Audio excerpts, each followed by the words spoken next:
Monsieur Bopin. Oui, Madame la Présidente, je ne pourrais pas réagir à tout, mais j'aurai l'occasion de me exprimer. Mais je voulais réagir aux déclarations, au relent vaguement xénophobe de notre collègue Sordi sur les militants allemands et suisses qui viennent manifester, parce que tout le monde n'a pas forcément conscience,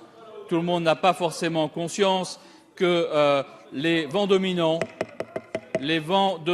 Madame la Présidente, je peux m'exprimer.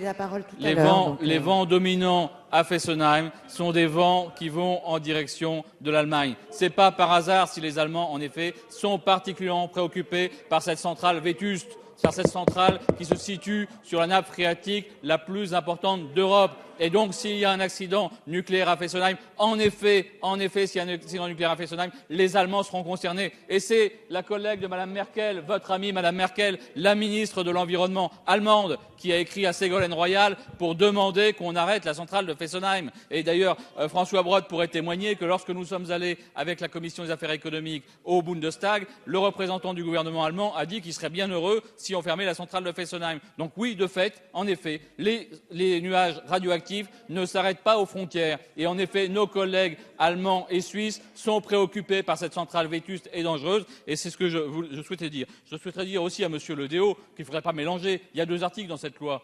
Nous avons dit clairement, ce n'est pas les militants écologistes qui sont responsables des survols de drones. Par contre, l'article 1er, qui vise les manifestations dans les centrales nucléaires, vise clairement Greenpeace. Je pense que personne ne l'a nié. Tout le monde a rappelé les